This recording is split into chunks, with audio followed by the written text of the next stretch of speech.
The camera flash went off as he said my name. Not hers. Mine. I felt it before I understood it, the shift in the air, the sudden pressure behind my eyes, the sound of breath being sucked out of a room that had decided who mattered long before I arrived. I was standing there in plain clothes. No silk, no shimmer, no carefully engineered elegance. She had made sure of that. Trust me, she'd said earlier, smiling too wide, fingers tightening around my wrist as she adjusted the collar of my dress. You don't want to look like you're trying. Trying. That was her word for sabotage. Now the hottest man at the ball selection committee, royalty, the one every girl rehearsed her laugh for, was walking toward me.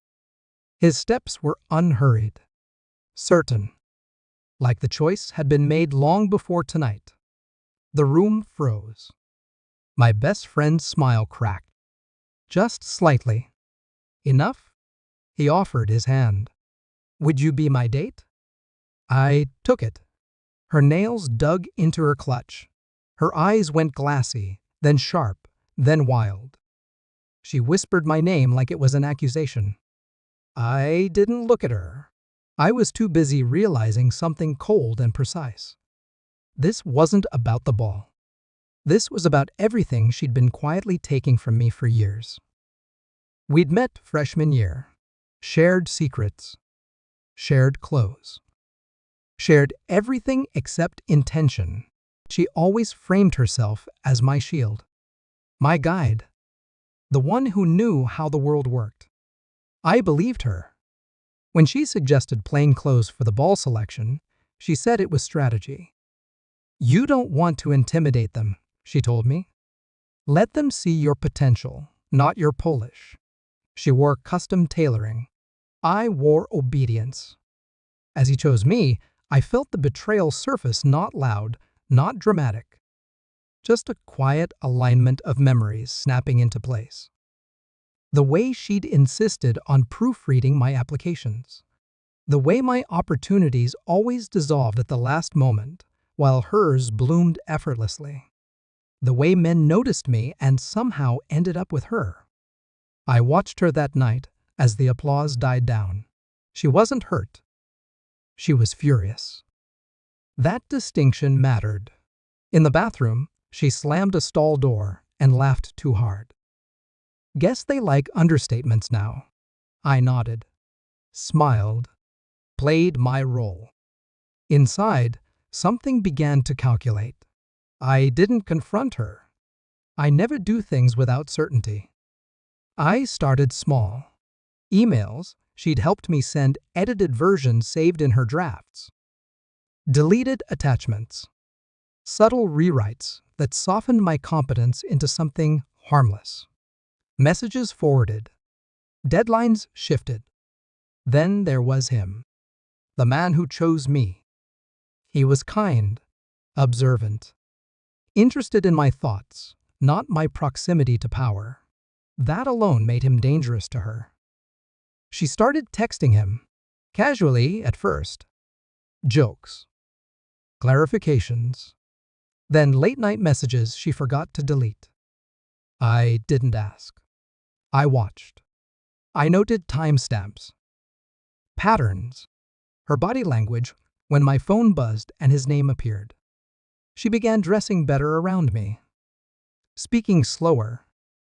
Like she was explaining something to a child. I let her. At the ball itself, she tried to reposition me. Pulled me aside.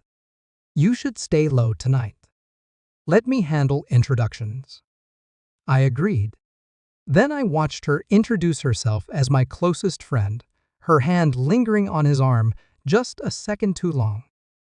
The truth wasn't loud. It was methodical. And it was personal.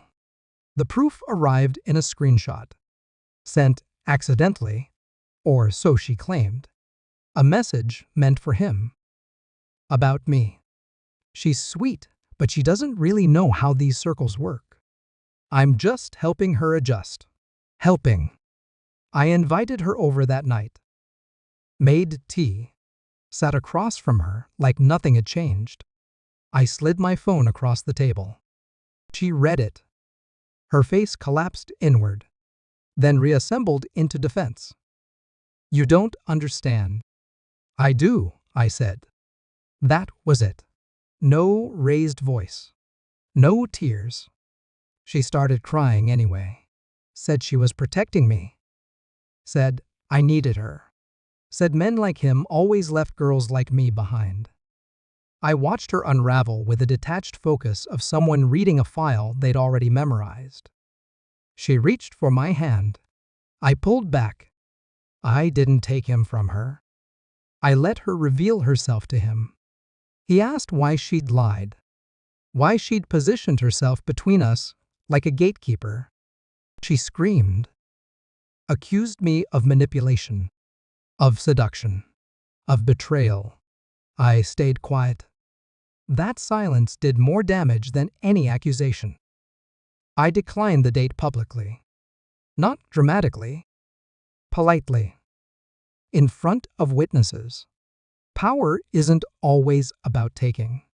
Sometimes it's about refusing. She lost him. Then she lost the story. People started asking questions, comparing notes, realizing patterns. She wasn't exposed by me. She was exposed by consistency. I walked away while she was still explaining herself. I wear what I want now.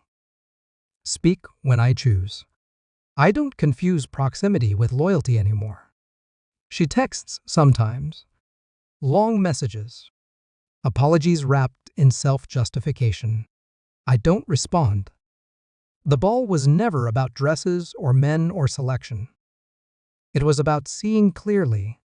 And once you see someone clearly, you don't need revenge. You just stop giving them access to you.